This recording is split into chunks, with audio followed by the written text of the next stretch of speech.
Voy a retomar hoy la serie que habíamos iniciado de administración financiera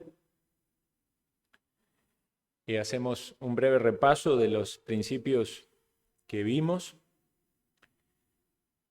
El principio de la renuncia, donde entendemos que no somos realmente los propietarios de las cosas, sino es que es Dios el que nos da todo y nosotros somos administradores de esas cosas delante del Señor.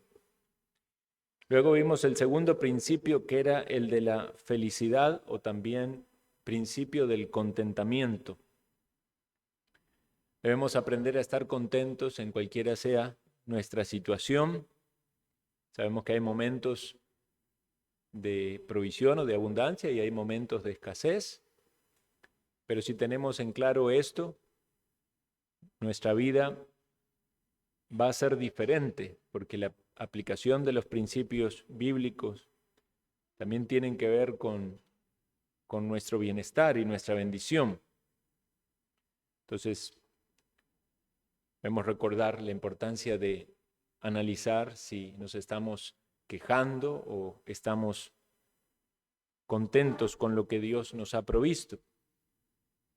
El principio de la paciencia y el del ahorro, que son dos capítulos en este libro de Panasiuk, pero lo vimos en una sola exposición. Ser pacientes.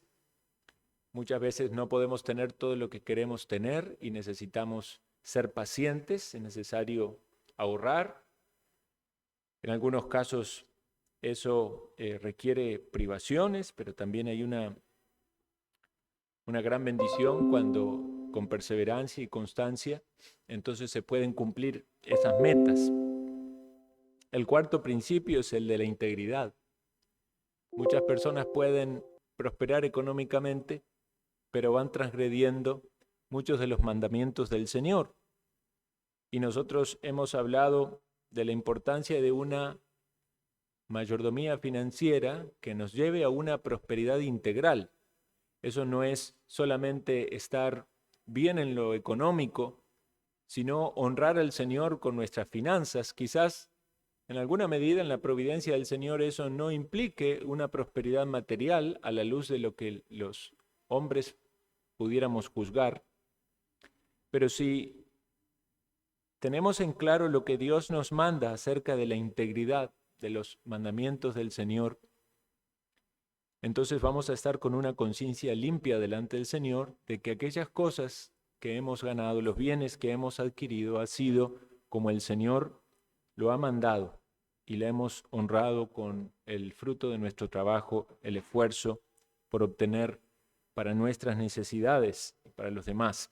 Relacionado con esto, el siguiente principio que vimos, el del amor y de la compasión, que no solamente trabajamos para suplir nuestras propias necesidades y cerramos nuestros ojos alrededor nuestro. Recordamos cuando el Señor enseñó acerca de aquel hombre tendido en el camino y que aquellos que se jactaban de religiosidad pasaron por alto esa necesidad, pero el Señor nos hace considerar y ver a nuestro prójimo en su necesidad y actuar con amor y con compasión, así como Él actúa con nosotros.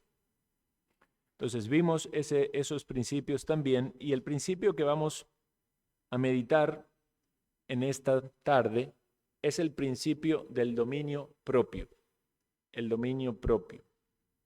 Una vez más, al buscar una integridad financiera general, una prosperidad integral, podemos pensar que todos estos principios o enseñanzas están interconectados. Cuando hablamos de paciencia y de ahorro, y podemos relacionar eso también con este principio del dominio propio. El dominio propio es necesario y aún aquellos que hablan desde una perspectiva secular pueden considerar esto y hablar de esto como una virtud.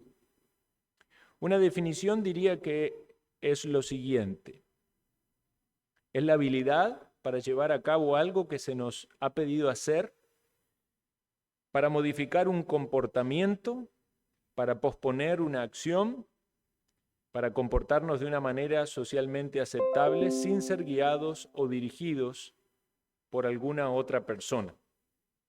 Esa es una definición que alguien provee, que no necesariamente está expresada desde una perspectiva bíblica. Si lo consideramos de una perspectiva bíblica, tenemos que conectarlo al Espíritu Santo, porque es precisamente una de las características de ese fruto que el Espíritu Santo produce en la vida del creyente. No lo relacionamos directamente con el fruto del Espíritu Santo porque en nuestras Biblias el fruto aparece descrito con otra palabra. Sin embargo, eso es lo que significa. ¿Recuerdan ustedes la descripción que nos da la palabra de Dios acerca del fruto del Espíritu Santo? Dice, el fruto, más el fruto del Espíritu Santo es amor, gozo, paz, paciencia, benignidad, bondad, fe, mansedumbre, templanza. Esa es la palabra, templanza. En el griego, ekkrateia, que significa autocontrol o continencia. Es una manera de decir dominio propio. Y es interesante que deriva de la palabra kratos, que significa fuerza.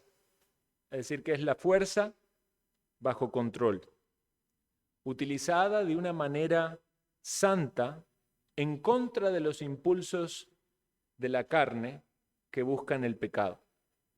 O sea, alguien que tiene templanza no necesariamente es alguien débil, más bien es alguien que es muy fuerte, pero está usando esa fuerza sabiamente. Vamos a leerlo en el contexto de ese pasaje. Acompáñenme, por favor, Gálatas capítulo 5, donde aparece el fruto del Espíritu Santo.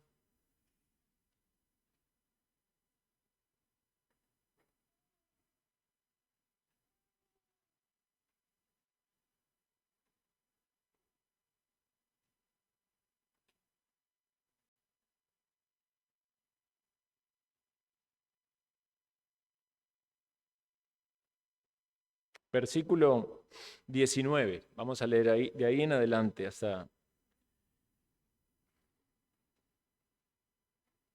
el 24. Gálatas 5:19 dice, y manifiestas son las obras de la carne, que son adulterio, fornicación, inmundicia, lascivia, idolatría, hechicerías, enemistades, pleitos, celos, iras, contiendas, disensiones, herejías, envidias, homicidios, borracheras, orgías y cosas semejantes a estas, acerca de las cuales os amonesto, como ya os lo he dicho antes, que los que practican tales cosas no heredarán el reino de Dios. Mas el fruto del Espíritu es amor, gozo, paz, paciencia, benignidad, bondad, fe, mansedumbre, templanza. Contra tales cosas no hay ley. Pero los que son de Cristo han crucificado la carne con sus pasiones y deseos. Hasta ahí entonces leemos. Entonces, cuando alguien está capacitado, dotado con esta templanza o con este dominio propio, utiliza la fuerza para oponerse a todas las cosas que desagradan a Dios y están allí citadas en esa lista. Imaginemos personas que hoy en día están luchando con tales pecados. Quizás hasta pudiéramos pensar en nuestra vida pasada. Pudimos haber sido esclavos de esos pecados. Hoy en día hay muchos que son adúlteros, fornicarios, se mencionan allí también orgías, todos pecados de índole de inmoralidad. Se menciona la idolatría, las herejías, las envidias, los celos, los pleitos, los homicidios.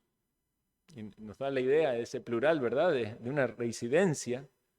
Las borracheras, por eso son prácticas en la vida del impío. Pero el fruto del Espíritu Santo, cuando la persona se arrepiente y cree, tiene el Espíritu Santo de Dios, este fruto, que es uno, pero tiene muchas caras o facetas, muestra todo lo contrario a las obras de la carne. Entonces, ese descontrol que se manifiesta en el hombre natural, en su corrupción, aunque para el mundo eso sea la expresión de libertad, porque creen que están libres de tabúes o de restricciones, ¿verdad? Y quieren vivir ese tipo de vida que ellos consideran libre, pero no se dan cuenta que están esclavizados por esas mismas cosas. Pero entonces llega Cristo y transforma nuestro interior, nuestra mente, nuestro corazón y nuestras acciones, y hay una muerte a la carne y a sus deseos, aunque sabemos que como creyentes seguimos luchando con el pecado remanente, ya no vivimos en esa constante práctica. Entonces, nos ayuda a entender estos dos extremos de toda esa lista de pecados y el carácter de Cristo, la obra del Espíritu Santo en el creyente para que actuemos de este modo, con todas estas facetas o caras de la obra del Espíritu Santo en nosotros. Entonces, en medio de la mortificación de nuestro pecado, pensemos cuán importante es el dominio propio. Porque necesitamos el dominio propio para tener victoria. El dominio propio debe ser un fruto en nuestra vida, pero a su vez tiene una función instrumental para darnos victoria sobre otros pecados.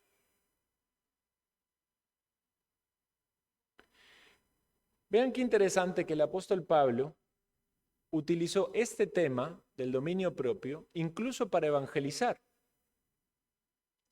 Porque cuando hablaba frente a Félix y Drusila, su mujer, dice la Escritura en Hechos capítulo 24, luego si quieren lo buscan, que Pablo empezó a disertar acerca de la justicia y pensamos, oh claro, lo está evangelizando, le está hablando de la importancia de la justicia, que debemos cumplir con los mandamientos del Señor, pero no podemos justificarnos en nuestras propias fuerzas. Pero dice, al disertar acerca de la justicia, del dominio propio y del juicio venidero. O sea, Pablo habló del dominio propio, de la importancia de que el hombre tenga un poder sobrenatural que solamente viene por la obra de Cristo, por el Espíritu Santo, cuando somos justificados delante de Dios por la obra de Cristo. Y justamente con eso entonces podemos enfrentar ese juicio venidero. ¿Pero para qué lo usó Pablo? Para predicarle a Félix y a su mujer. Y es interesante cómo la Biblia expresa la reacción de Félix. Dice que se espantó. No le estaba hablando podemos pensar, de visiones terribles, como vemos en Daniel, o del Apocalipsis, o de monstruos que iban a venir en un momento, ¿verdad?, para traer juicio. Estaba hablando de la justicia, del dominio propio. Se espantó, seguramente pensando, ¿cómo puede alguien vivir controlado de esa manera? Y si no tenía luz para discernir el Evangelio, no hay manera de poder tener dominio propio. Entonces, el dominio propio caracteriza al creyente, debe ser algo que nos caracterice, en un sentido para no hacer lo malo. Si algún creyente está tropezando en algún área de su vida, debería considerar la relación de la carencia de dominio propio con el pecado con el cual está luchando. Y pensar de qué manera ese dominio propio puede ayudarle en la victoria contra esa lucha. Y sabemos que tenemos los medios de gracia, precisamente en la búsqueda de los medios de gracia también tiene que haber un dominio propio, resistiendo a otras cosas que pudieran ocupar ese lugar, resistiendo a las muchas ocupaciones del día, al entretenimiento, aún pudieran ser cosas que no necesariamente sean malas. Alguien puede tener mucho trabajo, los niños demandan atención, la comida se quema si la dejé en la hornalla, y hay un montón de tareas y cosas que tenemos que hacer, pero es necesario el dominio propio y el autocontrol para entonces buscar esos medios de gracia y estar recibiendo esa gracia que necesitamos en nuestra vida para enfrentar en el día a día todo lo que Dios nos pide que hagamos. También muchas veces es de gran ayuda el ministerio de servicio cristiano, el discipulado.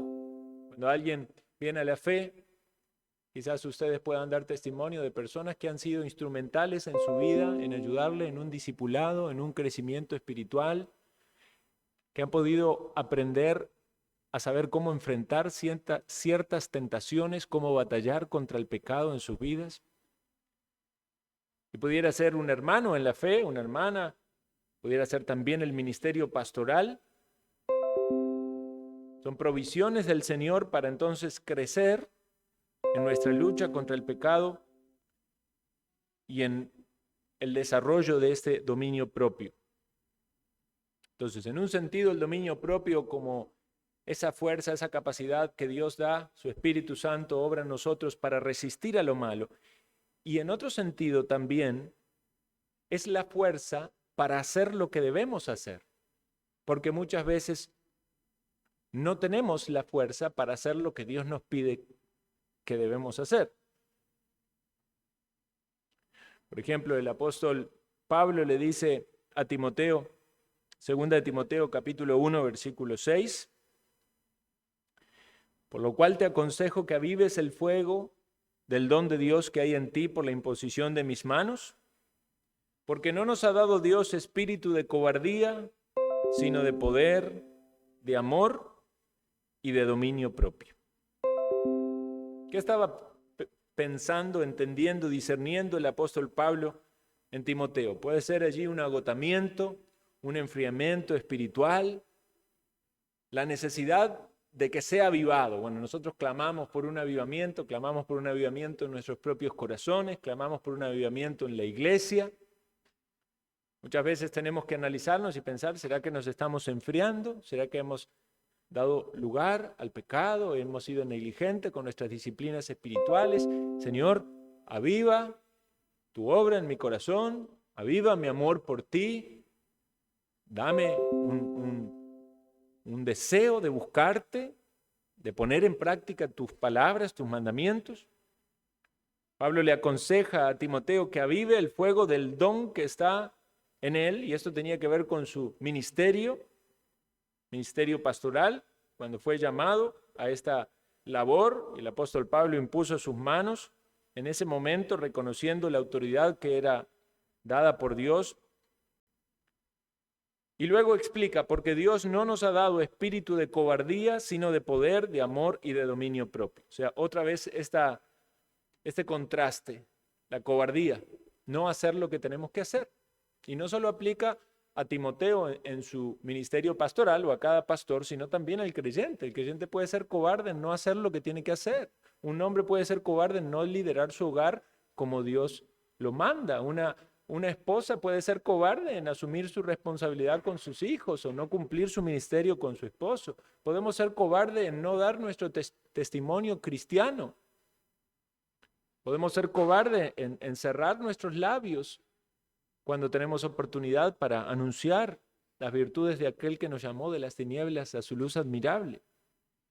Por eso también en el mismo contexto le dice Pablo, no te avergüences de dar testimonio de nuestro Señor Jesucristo y de mí. Le preguntaron a Timoteo, pero usted es el que es discípulo de aquel que está preso. Y quizás Timoteo podía dudar por un momento, decir, uy, ¿será que me va a traer problemas? No te avergüences, Timoteo. Sí, yo creo lo mismo que él. Él me llevó a los pies de Cristo. Yo quiero predicar y servir a mi Señor. porque creemos que el Evangelio es poder de Dios para salvación. Entonces nosotros también podemos tropezar con una cobardía y necesitamos ese dominio propio, que ahora no es para evitar hacer lo malo, sino para hacer lo que tenemos que hacer. Es esa fuerza bajo control que no solamente nos refrena del mal, sino que nos impulsa al bien, porque podemos caer en un conformismo intermedio que también es pecaminoso, pero no lo vemos tan malo. Alguien puede rechazar la idolatría y dice, no, yo antes era un idólatra terrible, tenía imágenes por todos lados, ahora ya mi casa está limpia. Sí, pero no va a la iglesia, no va al culto, no dedica el día del Señor para adorar al Dios vivo y verdadero. Pensó que había dejado de hacer lo malo y que tenía dominio propio, pero no lo tiene completamente porque debe también impulsarlo a hacer lo correcto. Alguien puede rechazar la herejía, pero no está creyendo y proclamando la verdad. Se pueden rechazar las envidias o evitar los pleitos, pero tampoco hay gozo en la prosperidad de otros o un deseo por hacer obras que muestren amor por los demás. Alguien puede decir, no, yo ya no soy más el homicida que era antes. Sí, pero está viviendo una vida amargada en su egoísmo, centrado en sí mismo, sin vivir para Cristo y para amar a otros y para poner su vida por otros. Alguien puede rechazar la borrachera, porque decir, no, yo no quiero ser controlado por el licor, pero si no busca ser controlado por el Espíritu Santo de Dios, entonces no está ejerciendo el dominio propio. Entonces este es el entendimiento al que debemos llegar, que el dominio propio no es solo para evitarnos hacer lo malo, sino también para fortalecernos en hacer lo que debemos hacer. Y en este mismo plano que es espiritual, debemos nosotros también considerar el tema que nos compete, que es el de nuestra administración o nuestra mayordomía, que puede ser un tema mucho más sutil, pasar más desapercibido. ¿Y quién en este mundo, como vivimos, con los problemas económicos que hay, las situaciones que hay, y quién va a decir que está bien económicamente? Y todos ahí luchándola, y sí, cómo cuesta la vida, y cuántas necesidades, y nunca alcanza la plata, sí, pero ¿qué hay en el fondo de eso? ¿Hay dominio propio? ¿Hay esa templanza espiritual para el manejo de la administración de lo que Dios nos dio? O como eso no está, entonces hay muchos desarreglos que evidentemente van a llevarnos a malos resultados. Y entonces no vamos quizás a quedar mal en la superficie, porque si usted dice, está muy difícil y no llego a fin de mes, van a decir, bueno, a mí me pasa lo mismo, todos tenemos el mismo problema. Pero usted no está siendo sincero si realmente no llega a fin de mes porque no tiene dominio propio para administrar lo que Dios le da. Dice Andrés Panasiuk en su libro, algo que él está describiendo a la sociedad norteamericana, pero no creo que sea muy diferente de nosotros. Dice que los norteamericanos en promedio gastan $1.10 por cada dólar que ganan. Eso es un grave problema, ¿verdad? La falta de dominio propio, dice, en este país está provocando una cantidad asombrosa de quiebras, tanto personales como empresariales, la cantidad más grande en la historia del país, un libro que se escribió hace muchos años. Ahora, incluso podríamos pensar esto, que tiene que ver con una cuestión netamente pragmática, ¿verdad? Y de análisis. En esas economías que son tan prósperas, que alguien pone un emprendimiento, un negocio y le va mal, y quizás al poco tiempo puede sacar un préstamo, cancelar sus deudas, empezar otro negocio y le va bien y se soluciona. Pero no estamos en las mismas situaciones aquí. Entonces, más bien nosotros deberíamos ser aún mucho más celosos por la aplicación de los principios bíblicos que nos protegen de perjuicios y de daños, porque no estamos en en una condición o en una nación donde hay mucho más posibilidades y recursos de prosperar. Dice también Panasiuk, el principio del dominio propio es otra piedra fundamental en la construcción del edificio de la prosperidad integral que todos deseamos en la vida. El aprender a valorar el dominio propio y lograr dominarse a sí mismo en el área de las finanzas está clavado en el corazón de los secretos para lograr la prosperidad integral. Entonces, estamos viendo este asunto desde una perspectiva espiritual, porque muchos pueden hablar de este tema y dar consejos seculares, humanistas, que no necesariamente son malos, pero nosotros queremos ir unos escalones más abajo al área de nuestro corazón, al área espiritual, y relacionar esto con la obra del Espíritu Santo en nuestra vida. Porque día a día enfrentamos estas tentaciones y puede ser que en algunas tropecemos, caigamos. Como bien dice el dicho, no vaya a hacer compras cuando tiene hambre. O sea, si usted va a hacer las compras cerca del horario de la cena, qué rico, ¿verdad? Los saladitos, paquetitos, y salió y abrió los paquetes en el camino y dice él, cita una lista de frases que se utilizan en la publicidad, en el comercio, para seducirnos. Dice, date un gusto, te lo mereces. ¿Qué le hace una mancha más al tigre? Dice, compra ahora, paga después. Esa es la típica de las tarjetas, ¿verdad? Compre ahora y paga el año que viene. Es una oferta especial que no se repetirá jamás en tu vida. Esta no la conocía yo, pero está interesante. Dice, la última cuenta la paga el diablo, dice. No sé si será cierto. Dice, tú necesitas, y aquí viene el artículo que te quieren vender, eso es lo que nos mete en la publicidad en la mente. Necesitamos eso. Si no lo tenemos, no podemos disfrutar. Dice, lo importante es disfrutar el hoy. ¿Por qué esperar más? Recuerdo había una publicidad de cerveza en Argentina, decía, la emoción del encuentro es disfrutar el momento. O sea, la publicidad apunta al disfrute ya, en ese momento, hoy. Dice Panasiuk, si crees la farsa de aquellos que quieren enriquecerse a costa de tu trabajo, terminarás en mediocridad.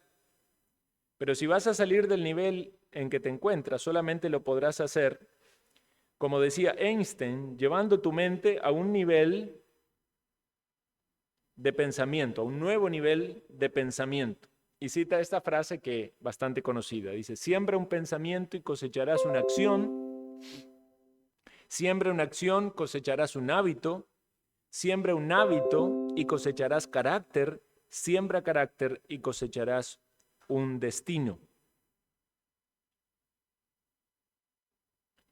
Entonces es interesante que aún las personas estudiosas en estas áreas de la administración o de las finanzas, aún desde el plano secular, terminan hablando de la conexión que hay con los pensamientos, con las emociones, la voluntad y el carácter. Porque precisamente Dios lo que hace con su palabra y en nosotros es formar el carácter de Cristo en nosotros. Y nosotros queremos ser conformados a la imagen de Cristo. Cuando pensamos en el carácter de Cristo, solamente vemos virtud. Y la diferencia entre el carácter de Cristo y el carácter nuestro es el pecado que hay en nosotros. Muchos pecados que fueron dejados en el pasado en el momento de nuestra salvación, pero pecados con los cuales luchamos. Queremos despojarnos de eso como de una vestimenta vieja, ¿verdad? Despojarnos de eso, de todas esas cosas que están estorbando nuestro crecimiento y nuestro caminar en las pisadas del Maestro. La capacidad para administrar bien las finanzas provienen del fruto del Espíritu Santo que controla nuestra vida, nuestra voluntad, pero también debemos ser conscientes de nuestra responsabilidad en medio de nuestro crecimiento en santificación. Entendemos que hay una sinergia en la santificación. El pastor hablaba del monergismo y sinergismo, y obviamente cuando hablamos de la salvación es monérgica, solo una fuerza, pero la santificación es sinérgica, porque aunque Dios pone en nosotros el querer como el hacer por su buena voluntad, está de nuestra parte también esforzarnos, ¿verdad? Con temor y temblor en hacer lo que debemos hacer en obediencia a sus mandamientos, ocuparnos en nuestra santificación. Y pensemos en todas estas cosas que pueden formar parte de nuestra vida o fracasos o intentos. El hacer ejercicio, el ir al gimnasio, la dieta, el estudio de algo nuevo, algún curso. Vean, piensen por un momento todos los principios allí involucrados de la paciencia, de la perseverancia. Ahora hablamos del dominio propio. Y ciertamente todos tenemos una lista de prioridades y habrá razones en muchos casos para decir, bueno, no, por más que sea algo bonito, algo bueno y lo quiero hacer, por no calzar entre las prioridades, tiene que quedar relegado. Y entendemos entonces que haya cosas que se puedan quedar a un costado si es por un orden de prioridades. El problema no está cuando se lleva adelante el orden de prioridades. El problema está cuando nuestra falta de dominio propio es la razón por la cual no avanzamos.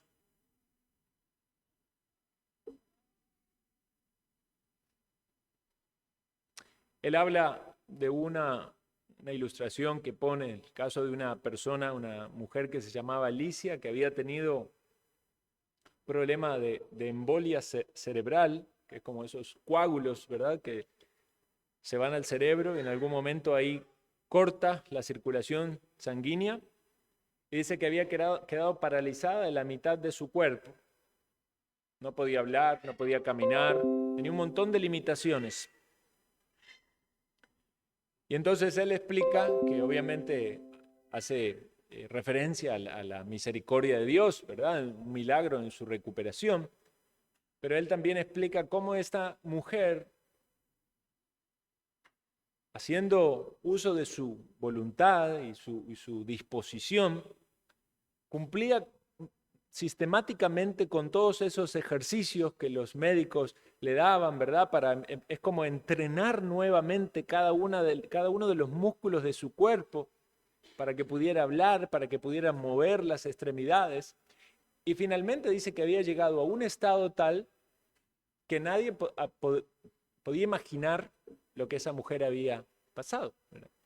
Entonces él dice, aunque ciertamente fue un milagro, fue la misericordia de Dios, todo el esfuerzo y la voluntad que esta persona tuvo que poner en su recuperación.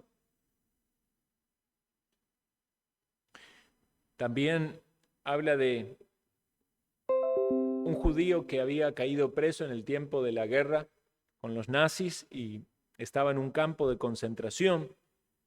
Y en medio de las cosas horribles que había sufrido y estaba allí tirado en un rincón, maltratado, golpeado, prácticamente desnudo. Dice que él pensaba, luego llegó a ser una persona muy prominente, dice que él pensaba si iba a permitir que las circunstancias lo destrozaran emocionalmente o si en medio de ellas él continuaría creciendo como persona, manteniendo la calidez de su vida interior en medio del crudo invierno del nazismo en su país. Ahora puede ser fácil decirlo, sin duda debe ser difícil vivirlo, porque en medio de la adversidad uno se endurece y hay una tendencia natural a quizás actuar con venganza, ¿verdad?, contra aquellos que nos hacen mal. Pero él comenta estas dos ilustraciones para poner el énfasis en la fuerza de voluntad. Y nosotros, reformados, somos conscientes de la esclavitud de la voluntad, que no hay un libre albedrío tal como muchos lo plantean, ¿verdad?, donde de algún modo exaltan la voluntad del hombre. Sin embargo, debemos recordar que al venir a Cristo recuperamos esa voluntad de elección y podemos elegir a Cristo y rechazar el pecado. Entonces, cuando estamos hablando de frutos espirituales, también debemos saber de que tenemos esa nueva naturaleza en nosotros. No estamos esclavizados del pecado como para justificarnos y decir, no, es que yo no puedo controlarme.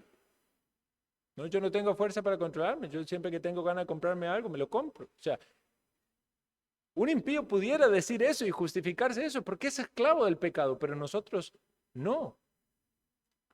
Cristo nos ha libertado. Somos siervos del Señor.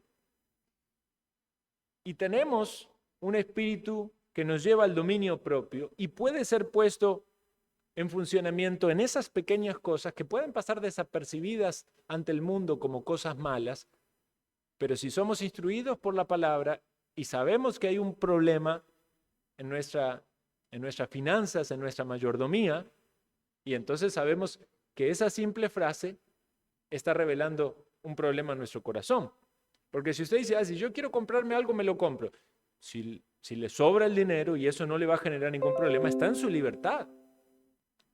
Pero si el comprarse eso que quiere comprarse después va a significar un problema en su finanza, entonces debemos verlo como pecado.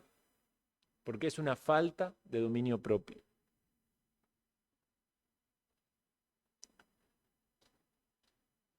También me venía a la mente cuando hablaba de la historia de este hombre en el campo de concentración, la conocida historia de Corrie ten Boom, y cómo ella soportó cuando estaba allí con su hermana, y la hermana por momento sufría mucho y ella también estaba muy incómoda. Y recuerdo una situación, creo que la hemos comentado antes, si ustedes han visto esas películas o fábulas que hay para niños, lo describen muy bien, pero en un momento que estaban en una habitación que tenía muchas pulgas o piojos, y ellas se quejaban, ¿verdad? Pero la hermana le hablaba de la importancia de dar gracias a Dios, aún en medio de esas cosas. Pero ¿cómo voy a dar gracias por los piojos? Bueno, cuando avanza la historia, después se dan cuenta que los guardas entraban en muchas de las habitaciones y maltrataban, violaban a muchas de las mujeres, pero no habían entrado en esas porque allí había piojos. O sea, Dios las estaba protegiendo, las estaba cuidando. Y es más, ellas hacían prácticamente que reuniones donde hablaban de la palabra y oraban. Entonces, eso nos hace pensar también en la providencia del Señor sobre nuestras vidas, que podemos pensar que esa necesidad o privación o prueba dura que estamos teniendo, quizás también el Señor en su misericordia nos está bendiciendo con eso. Porque dice que la bendición de Jehová es la que enriquece, no añade con ella tristeza.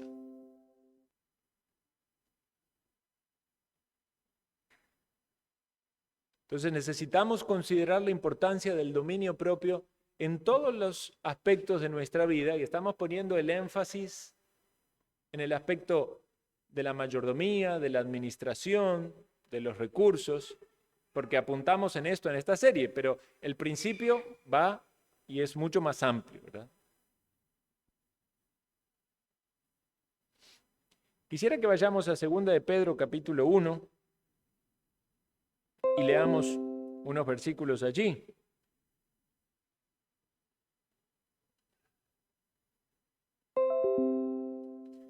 Segunda de Pedro capítulo 1, versículo 5 en adelante.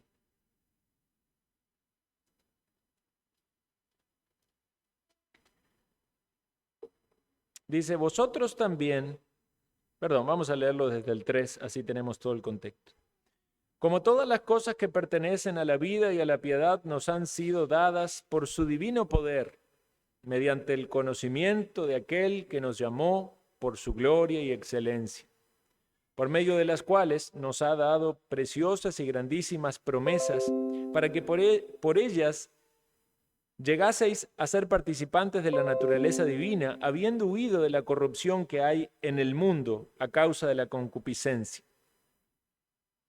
Vosotros también, poniendo toda diligencia por esto mismo, añadid a vuestra fe virtud, a la virtud conocimiento, al conocimiento dominio propio, al dominio propio paciencia, a la paciencia piedad, y a la piedad afecto fraternal, y al afecto fraternal amor. Porque si estas cosas están en vosotros y abundan, no os dejarán estar ociosos ni sin fruto en cuanto al conocimiento de nuestro Señor Jesucristo. Pero el que no tiene estas cosas tiene la vista muy corta, es ciego, habiendo olvidado la purificación de sus antiguos pecados. Por lo cual, hermanos, tanto más procurad hacer firme vuestra vocación y elección, porque haciendo estas cosas no caeréis jamás. En esta instrucción del apóstol Pedro, habla de las bendiciones que tenemos de haber sido transformados, de haber sido investidos con esta naturaleza divina en la salvación. Dejan claro que huimos de las cosas malas, de la concupiscencia de este mundo, pero nos da una lista de cosas que debemos añadir a nuestra salvación para que nuestra fe sea adornada. No es para ser salvos, sino añadir a nuestra fe, y allí aparece la lista: virtud, tiene que ver con este carácter, con las cosas virtuosas que nos describen; conocimiento, dominio propio, que es lo que estamos mencionando. Y sigue la lista y menciona muchas cosas más que deberían caracterizar nuestra vida. Y luego dice que si faltan, estamos en problema. Estamos con la vista corta, nos olvidamos de los pecados que nos han sido perdonados, pero si las tenemos, vamos en el buen camino. No vamos a tropezar, no vamos a caer. Ponemos a pensar en el resumen de esa enseñanza y es maravilloso porque nos exhorta y a la vez nos da ánimo. Nos exhorta en las cosas que debemos procurar hacer, nos advierte del problema de no estar añadiendo a nuestra fe esas cosas, pero nos anima diciendo: si usted está trabajando en eso, si usted va añadiendo a su fe esas características santas, entonces usted no va a caer. Pensemos en nuestra propia vida y pensemos: ¿estamos añadiendo a nuestra vida espiritual, a nuestra fe, dominio propio? ¿O estamos careciendo del dominio propio? Y si carecemos del dominio propio, entonces no estamos añadiendo nuestra fe, más bien estamos mostrando falta de control, un libertinaje, ¿verdad? Un tropiezo en los deseos de nuestra carne.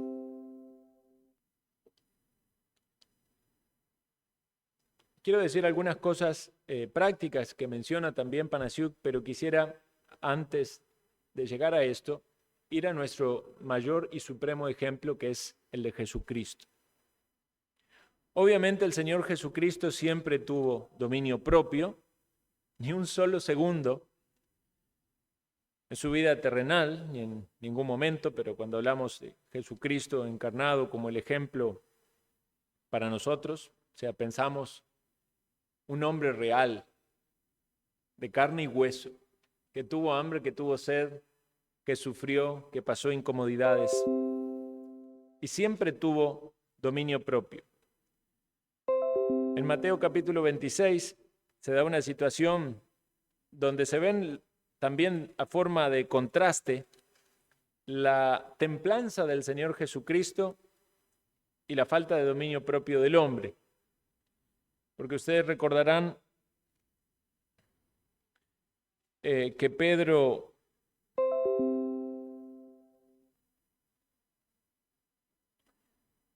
niega al Señor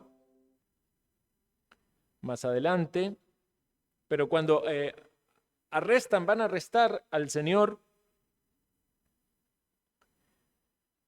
bueno, ustedes saben de la traición de Judas, le dice en el versículo 50, Mateo 26, 50, amigo, ¿a qué vienes? Entonces se le acercaron, echaron manos y le prendieron. Pero uno de los que estaba con Jesús, extendiendo su mano, sacó una espada e hiriendo a un siervo del sumo sacerdote, le quitó la oreja.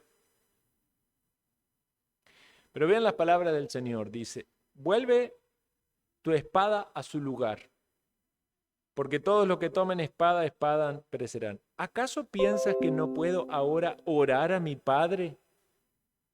Y que Él no me daría más de 12 legiones de ángeles. Vean que siendo Él Dios, los ángeles están bajo su autoridad. Pero vean cómo nos manifiesta también en su humanidad esta dependencia del Padre, porque Él no dice, puedo pedir que vengan, puedo ordenar a los ángeles. Dice, no, ¿acaso no puedo orar a mi Padre para que me envíe legiones de ángeles? Pero dice, ¿cómo se cumplirán estas palabras de que es necesario que se haga? Estaba en la providencia del Señor y en su decreto que el Hijo fuera a la cruz. No era carencia de fuerza, porque Él tenía esa fuerza. Él tenía ese poder, pero estaba bajo control. Y aún su oración, porque uno pudiera pedir muchas cosas que no necesariamente sean malas, pero no convienen, claro, nosotros no sabemos, no tenemos el conocimiento, entonces pedimos y decimos que se haga tu voluntad. Pero Jesús sabía que no era una oración apropiada, por eso no la hace. Podía hacerlo, pero no la hace. No pide que vengan los ángeles para agarrar ese ejército de judíos y que no lo lleven a él preso. Entonces el Señor nos enseña acerca de su gran poder, pero también en medio de su humanidad, ese dominio propio que nosotros debemos buscar. Nos dice la Escritura que fue como cordero al matadero, enmudeció y no abrió su boca.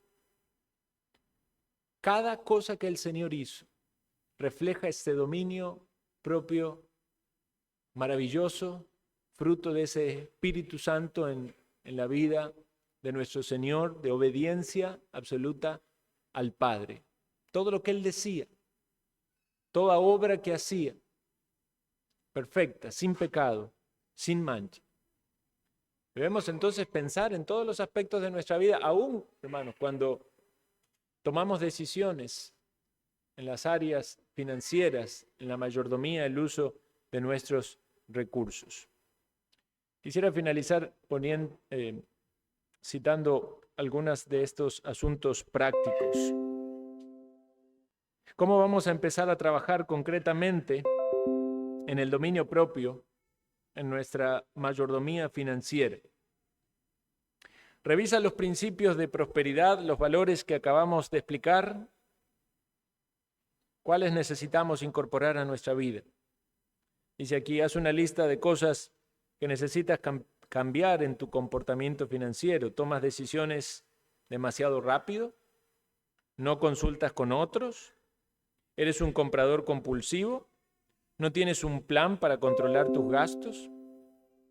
¿Necesitas trabajar en algunas de estas áreas? Básicamente, ¿qué debe cambiar en tu ser y en tu hacer? Hablábamos de que el cambio inicia en el ser, luego en el hacer. Pide consejo. Piensa en el nombre de una persona, la que admira, alguien que es un buen mayordomo. Pregúntale si estaría dispuesto a ayudarte. Toma un papel y escribe los cambios de actitud que quieras lograr o las metas que te propones alcanzar. El primero que menciona aquí es la importancia de un tiempo para meditar en la palabra de Dios. Y si esta es una área de lucha en tu vida, no la separes de tu búsqueda de Dios o tu vida espiritual. A veces pareciera ser que hay áreas de tropiezo donde no hacemos la conexión de que tiene que ver con tu vida espiritual. No, eso es un problema que yo tengo, así es mi carácter, o sí cuando voy gasto, compro. No, tiene que ver con tu vida espiritual. En tu búsqueda de Dios, en tu comunión con Dios, Señor, ayúdame a ser un buen administrador, ayúdame a tener dominio propio. Cita aquí algunos ejemplos prácticos, como escribir, digamos, en tu caso particular, si no voy a comprar algo de más de X monto, sin pensarlo por lo menos un día. Usted determine cuál sería ese monto, ¿verdad? O no voy a hacer un gasto de X monto sin hablarlo con mi cónyuge, porque después alguien compra algo y resulta que hay un problema en el matrimonio. O un plan para quedar libre de deudas, o para adquirir algo, una casa, un carro, o un plan para controlar los gastos. Ahora sabemos que hay situaciones muy variadas. Hay algunos que quizás nunca puedan aspirar por sus condiciones particulares a tener una casa, un carro, pero ¿de qué estamos hablando? Estamos hablando de distintas formas de relacionar nuestra vida, nuestro diario vivir, con nuestra vida espiritual y la mayordomía que necesitamos en esas cosas. Dice aquí, a modo de ejemplo, él escriba esa lista, póngala en su mesa de luz. Cuando ora, ore por ellas.